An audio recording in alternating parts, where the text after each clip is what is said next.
How's it going, everybody? My name's Josh, and recently I commented on a video by Jason Knight of one of his videos that he demonstrated and explained why some of the designs and stuff that he used, and um, for me, there was quite a few issues with it. I left a fairly long comment, and Jason asked me to show off some of my stuff, so I figured I could do a little bit of a timeline. I've got a few of my knives here, a few of them that are a few years old, and a couple of them that are just a couple of months old. Some fairly new works, and the evolution in between them.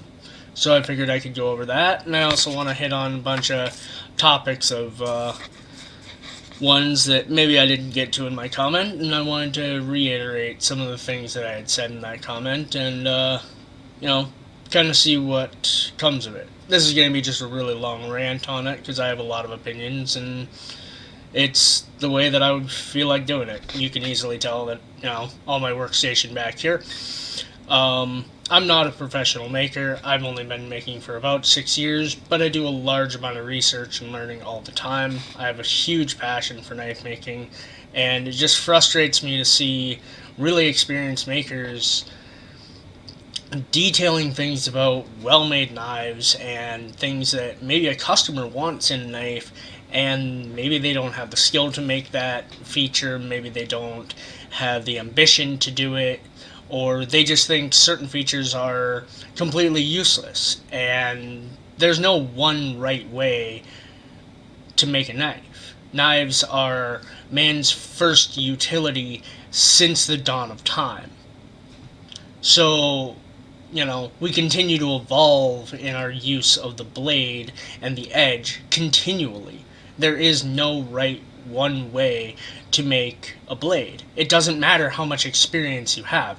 It doesn't matter how many parts of the world that you've used a knife in. Somebody else is going to have a different experience, and somebody else is going to have a different need for a blade. With that initial piece out of the way, let me start off with a blade that I made probably about 4 years ago. This one here. Right? Not a bad little blade. It's just kind of got a bit of a sheep's hoof on the backside. Small drop, even belly. It's got a bit of a choil. Just an edge termination point, so you know where to stop sharpening. Man, look at this finger groove. And then another small finger groove here, and a bit of a belly, and swept right down into a sharp point on the end here. But when I hold this, you can tell it fits my hand very nicely, right? I can choke up on it if I want. I mean, shoot, you can hold a knife all the way out here to get ultimate control over your tip, or you can hold the blade all the way out here. Right? I can still get my whole hand on this blade. You can also take and hold it in reverse grip. You can see that. My pinky sits right in that finger groove, and I have the next 3 fingers on this belly here. So this is not limiting in my ability to hold this blade. If anything else, it gives me added security to be able to hold it in a variety of indentations. So that's fairly alright. This is, like I said, a blade from about 4 years ago. I was more inexperienced in only putting 3 pins. I was using leather dye to be able to dye the handle material, which this is just a curly maple, or tiger's maple, whatever. And the blade is completely flat ground. I have no shoulder in this blade material. It is evenly tapered all the way up, right? But I hadn't tapered the tang. This is an early work, but hey, I learned. It was, fairly new to the trade. So, something like that is a very usable knife, It's made out of just, I think I was hammer forging at the time, so it was probably just a piece of coil spring or flat stock, or, leaf spring, something like that. Something that I had around and that I had easy access to just to be able to make a knife. It's serviceable, it's certainly sharp, and it's a usable design, right? Like I said, there's no one way to make a knife. There's better ways, certainly. I can improve on that nowadays easily. But Do I need to? Not necessarily. I've had a lot of people handle that blade and say, hey, this feels amazing. You know, can you make this with a different type of blade? Can you make this with a little bit different handle size? Absolutely. That's the entire idea behind being a custom maker, is you can custom make a knife to fit a customer's need. That's the whole idea. One of the next ones that I did, I think about 3 years ago, I started doing a bit more research in the winters since, hey, I live in upper Minnesota, it gets cold, my shop's not insulated or heated, so being out in the shop in negative 20 and 30 degree weather, it's tough. So during the winter time, I take a lot of time and do a lot of research and learning, and then during the summers, I can go up to the shop again and practice what I've learned. Next one came up, and I started doing multi-pin. These are 16th inch stainless pins. Again, similar handle style. I shortened it up a little bit because I like the feel of that. You can stone fist this if you want. Otherwise, you can do a little bit more of a detailed fingertip grip. Right? You can do a little bit of a chef's hold on this. You can choke up on it a little bit, get nice detail control on the tip, and it's mirror polished. I started mirror polishing a lot more of my blades because if they're going to be non-stainless steel, then that's the best way to be able to give any non-stainless steel any chance at all to be corrosion resistant, or at least not rust immediately. On this one, I did also start to taper tangs. It's got a little bit more even taper all the way through. And I have a bit more of a, I guess you could call shoulder in the termination. But on this one, I didn't add a choil. Oh well. Still learning, but moving on. Next one that I made about 3 years ago. This is actually a pair that I made. One is a simple flat ground hollow, or flat ground mirror polished dagger. Right?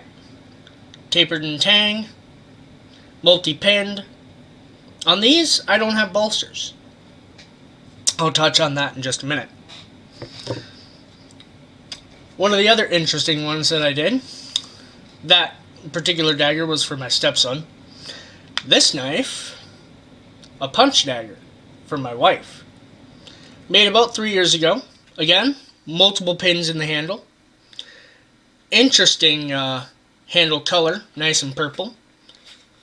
Sheath work is all my own as well. I do all my own sheath work, I do all my own heat treating and everything like that. Any good knife maker certainly should. Right? Mirror polished, flat ground, you can tell the shoulders in here. I could certainly do better now. I didn't taper this tang. Reason? I needed more handle security on this, and also I needed a little more weight in the handle to be able to make it so that this is a very quick blade. You're not going to be holding this like this. That would be kind of stupid. That's highly dangerous. Don't do that. You will absolutely slice your wrist open and injure yourself severely.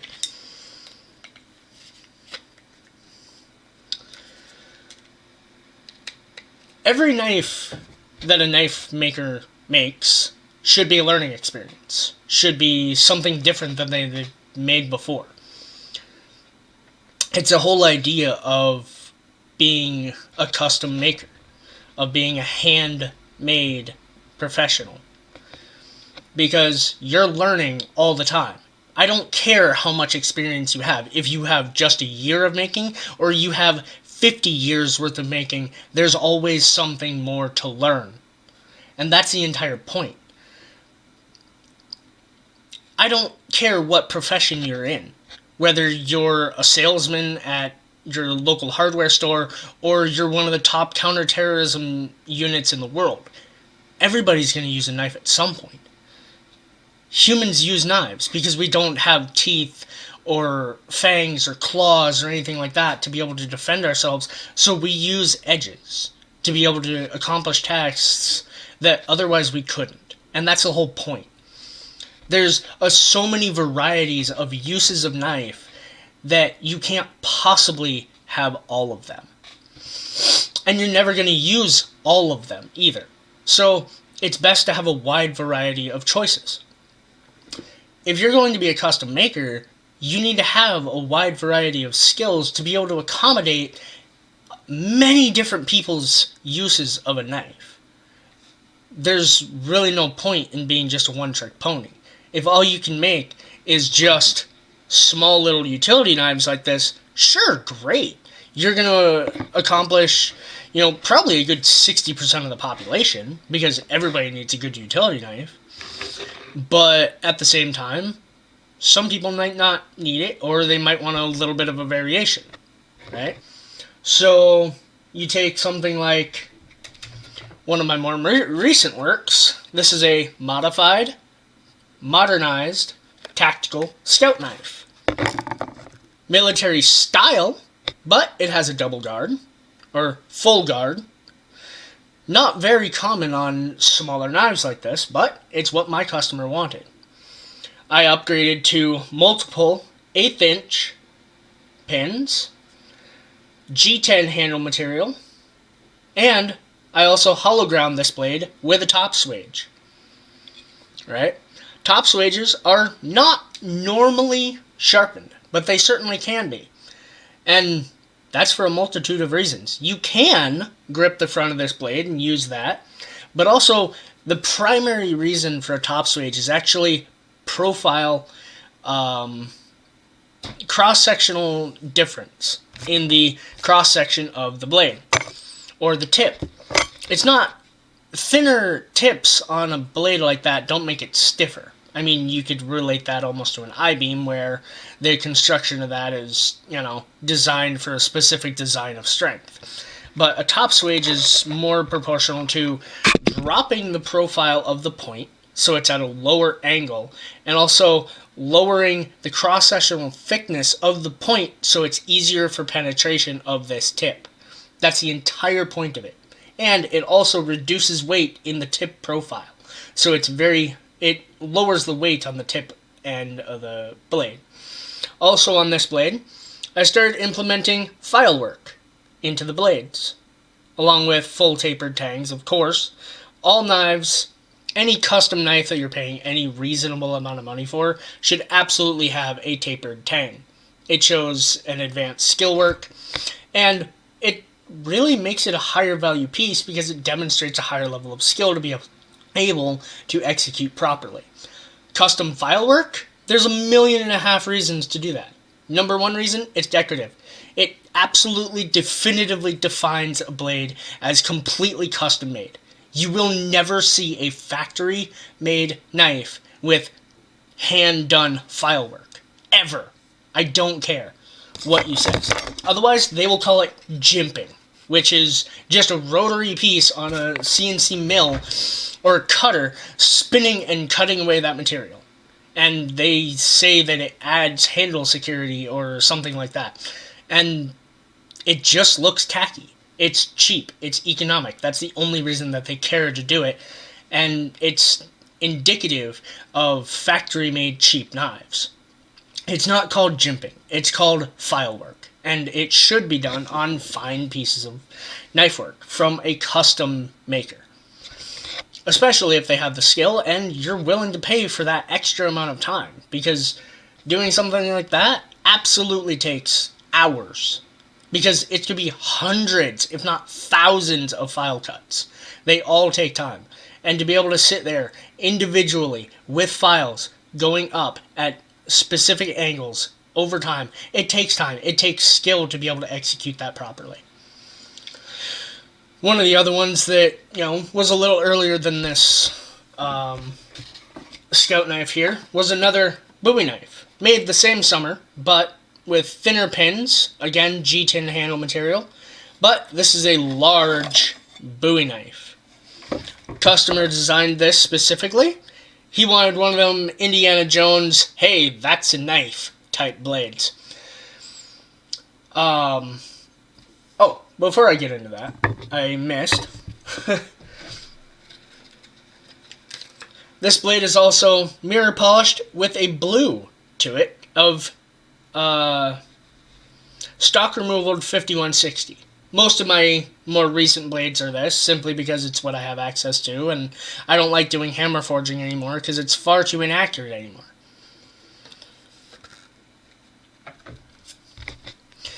So this buoy, customer designed specifically for uses for him. And he wanted a couple of finger grooves. We spent over an hour designing this individual knife, right? Tapered tang, of course. Multiple pins. He wanted full guard. Straight back. He wanted it to expand a little bit. Drop down into a specific profile. He wanted it thick all the way along. 1/4 inch of steel here. This thing is not light in any regard. It's what my customer wanted. He wanted something that was heavy. He wanted something that was absolutely not going to flex. Right? This is also one of the first blades that I had ever hollow ground. Choil in the end here. Right? Just an edge termination point. That's all a choil is supposed to do. On a lot of factory knives, sure. If you put a choil out here, what's the point of that? You're out past your guard. That defeats the purpose of having a guard. This is an edge termination point. It just defines where you stop sharpening. That's all a choil is really meant to do, is just define where you're stopping your sharpening point on your edge. Also, sheath work, all my own. Substantial amount of sheath, not light. Right? This blade is not meant to bend. The entire idea behind spine strength and a spine on a blade is to add rigidity, along with weight. It adds a lot of weight to a blade because it's the full thickness. It should be the thickest portion. Just in front of the front bolster should be the widest and thickest portion of that blade, because that's where you need the most support. It's the entire junction between the handle and the blade, where the most amount of torsion and flex can happen. That's important. If you're flat grinding or even hollow grinding a knife all the way up through the spine of that blade, it reduces that spine strength significantly. And on a large blade like a bowie like this, where, yeah, you could take that out and chop down a tree if you really need to, but that's not what a knife is meant to do, you're going to be imparting a huge amount of stresses into that blade.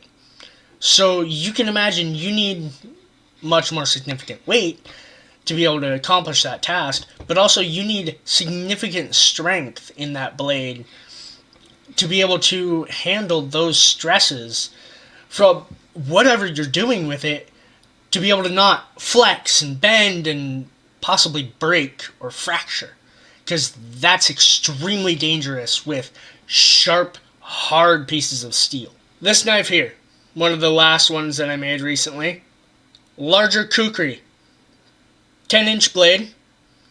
I did this more for myself, right? I added a top swage in here, about 45 degrees, but this handle is totally different.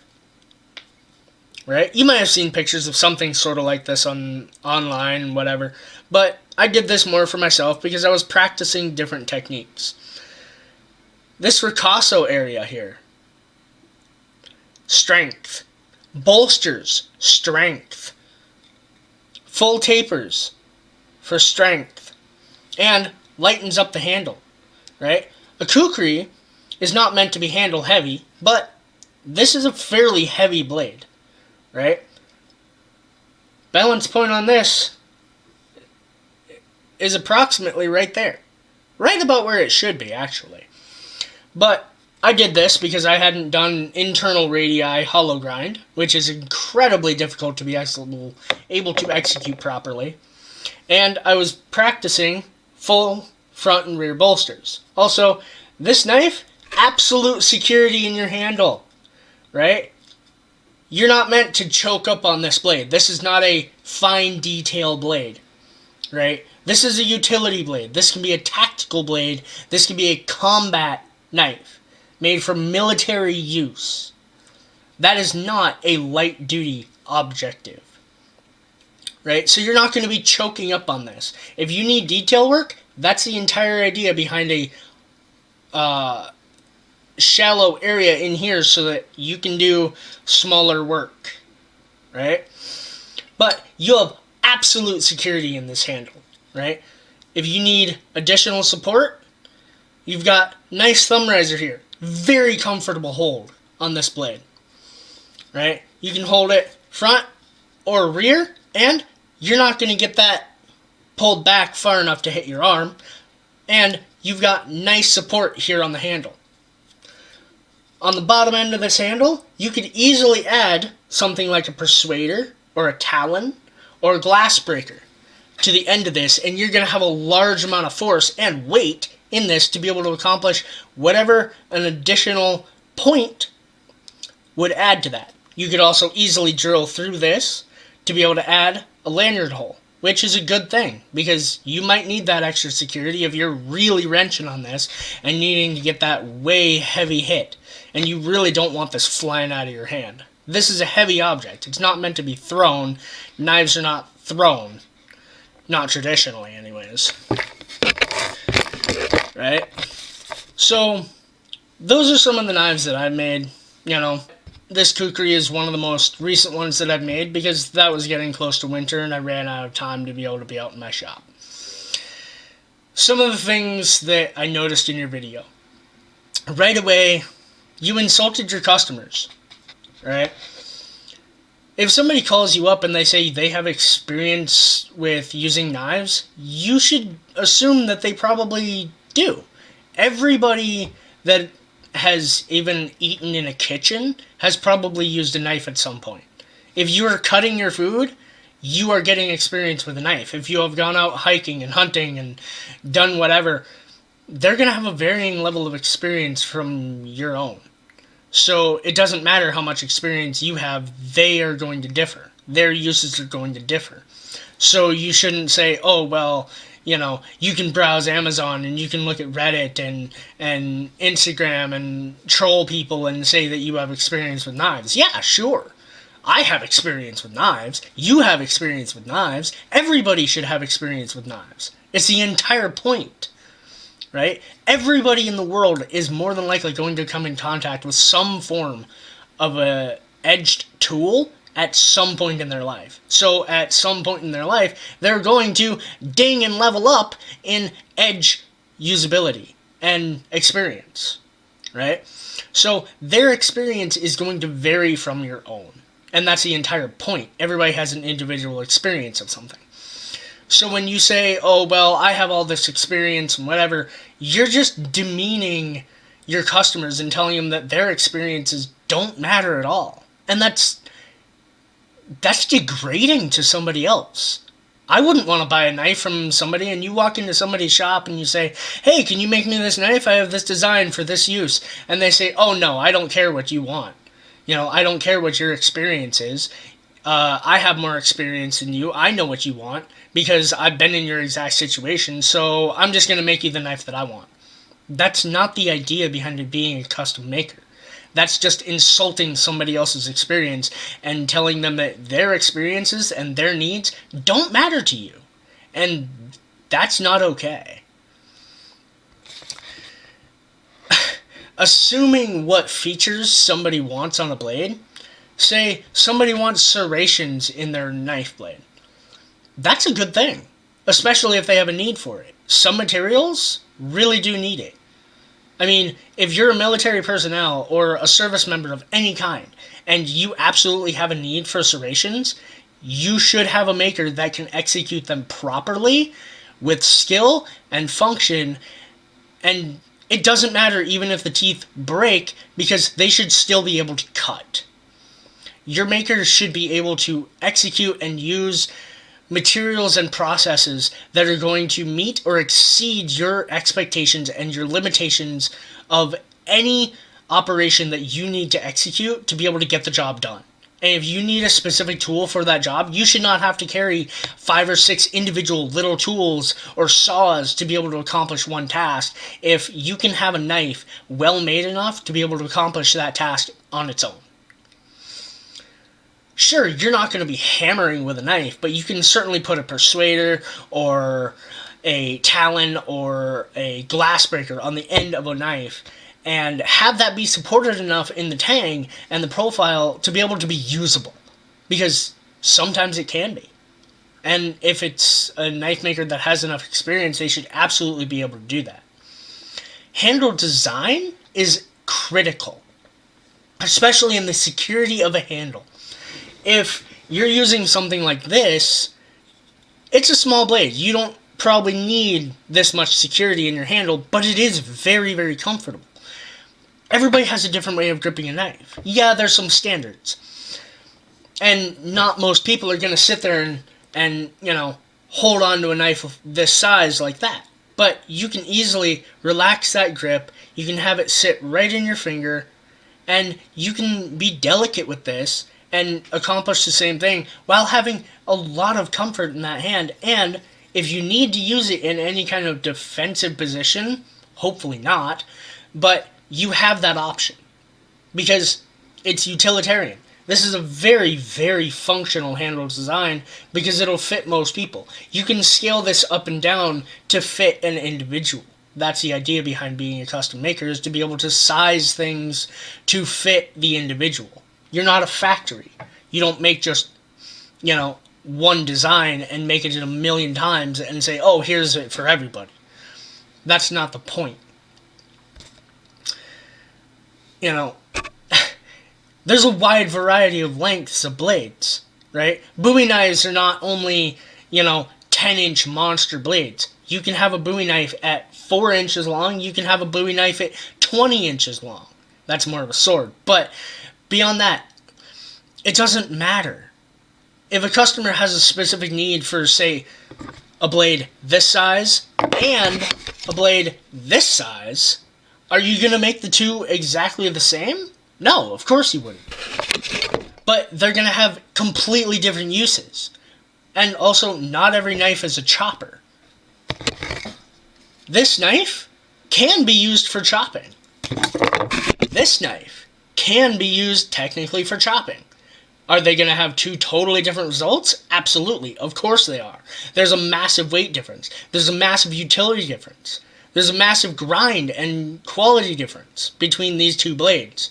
But one is going to have more delicate use, which it certainly should. One is going to have much more brute force, right? Kukris are weapons.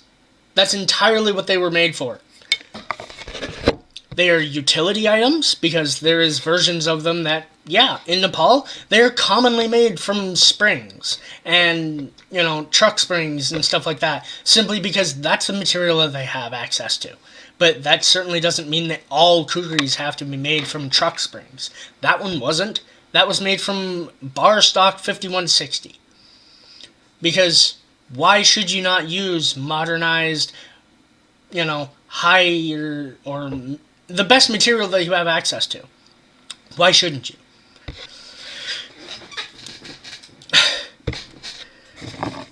Serrations, file work on knives.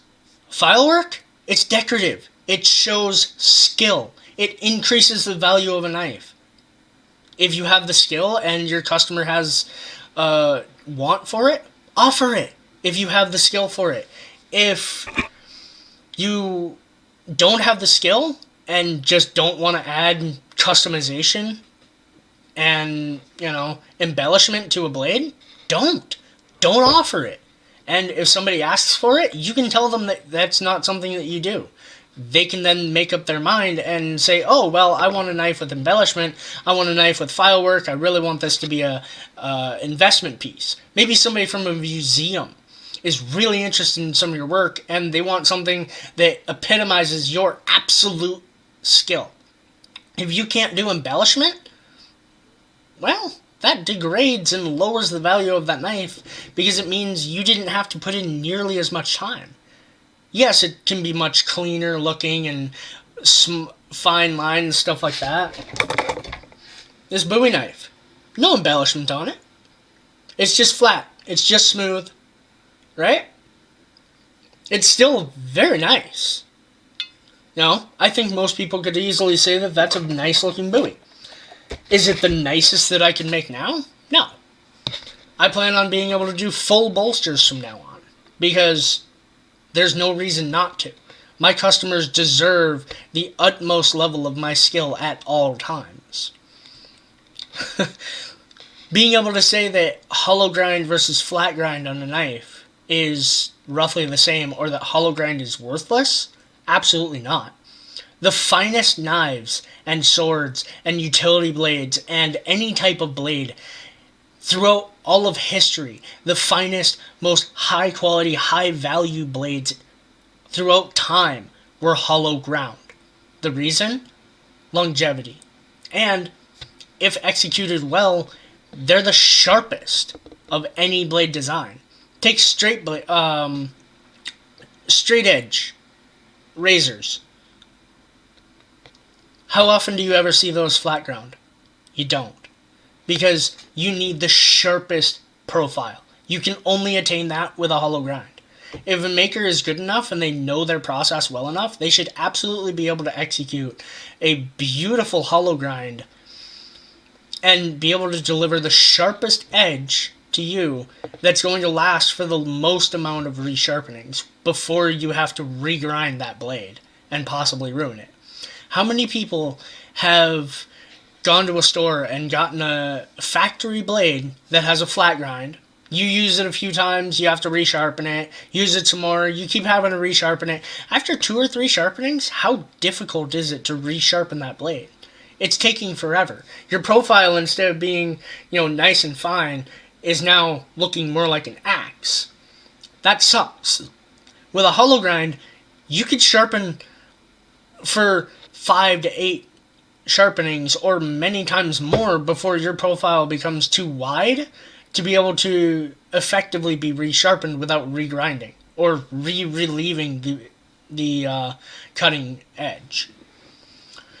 So that's the entire point, right? Yes, it's less strong, and especially in a heavy use blade, if you're using lower alloy steels where they can't maintain that higher level of toughness and hardness balance, you can run into issues.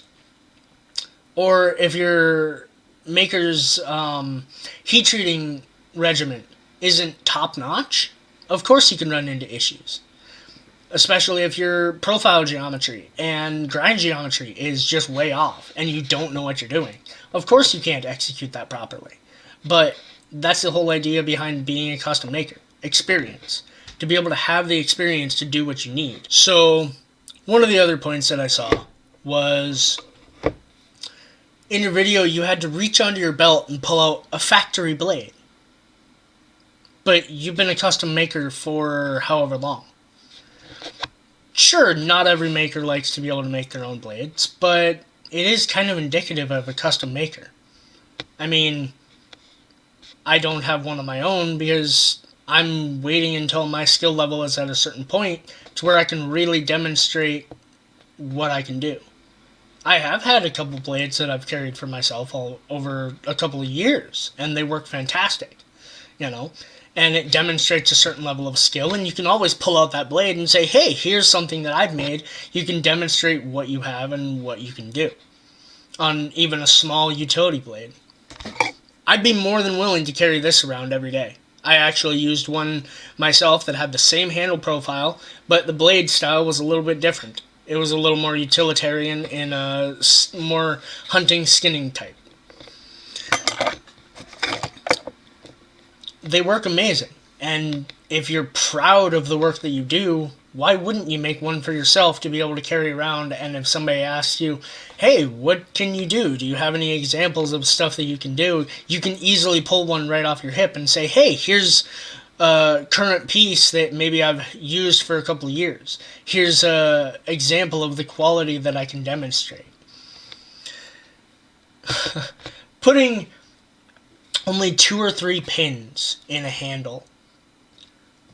Sure, on these and my earlier items, I did, of course. But the thing of it is, in a knife this size, why would you?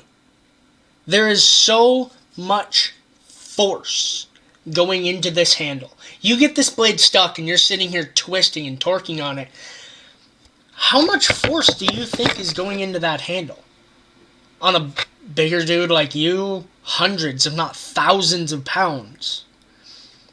If you don't have enough bulk, enough security in those pins, if you don't have bolsters on that handle to be able to rigidly lock and bed that handle material onto your tang, that handle will easily loosen up. Adhesive is only so strong. So, of course, you need a way to be able to secure that handle material, otherwise it's going to fall off.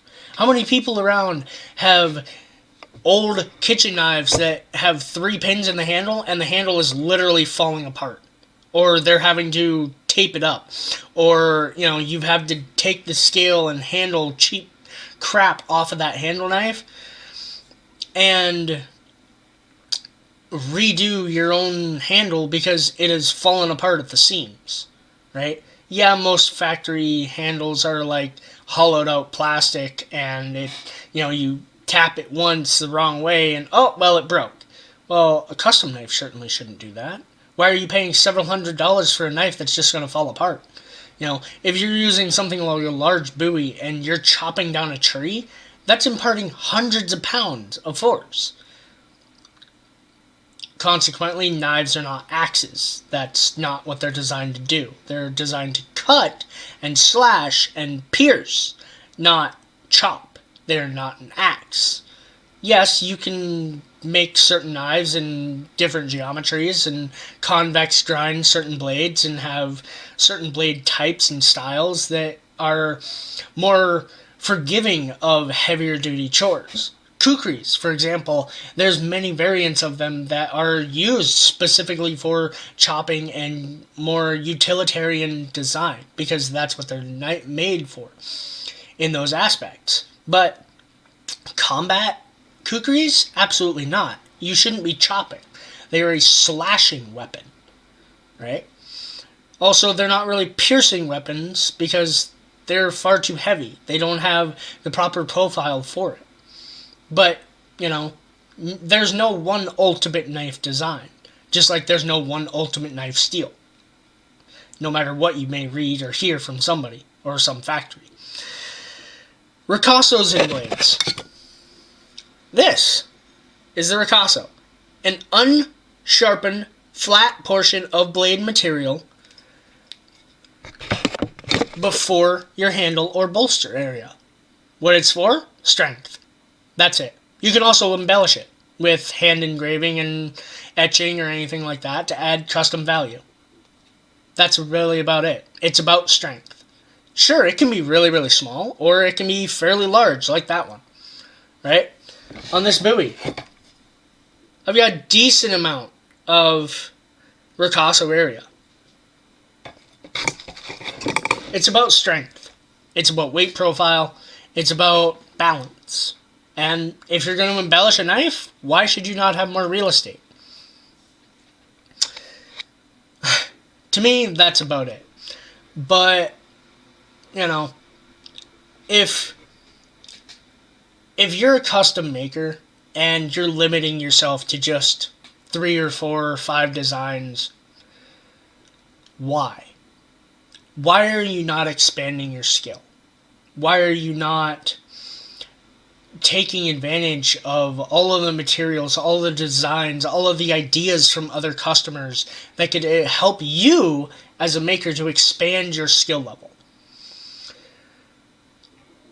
I'm more than willing to make just about any design that anybody wants within my own limitations. I mean, yeah, right now I can't really do serrations all that well because I don't have the proper steel to be able to do it. I'm not very comfortable with it. At least not right now. Am I working on it? Absolutely. And I'm still researching it. And I'm wanting to learn how to do it properly. Saw teeth on the back of a knife. There's certainly a place for it. Not all that common, but in certain situations, absolutely. Have I done it? No. I don't know how, and I haven't yet. Do I plan to someday? Absolutely. I'm going to continue researching it.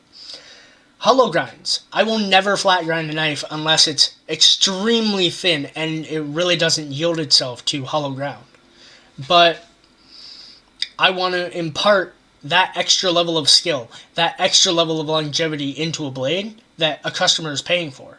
There's no reason not to.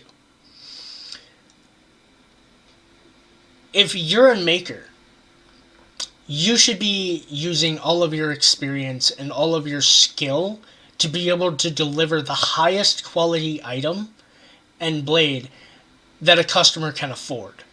If you're not, you're doing a disservice to your customers. And I really believe that. If you're limiting yourself to just simple designs, happy little knives, I don't know if I would call this a happy little knife. It's a nice looking knife. It's a dangerous knife. This is a very, very sharp blade.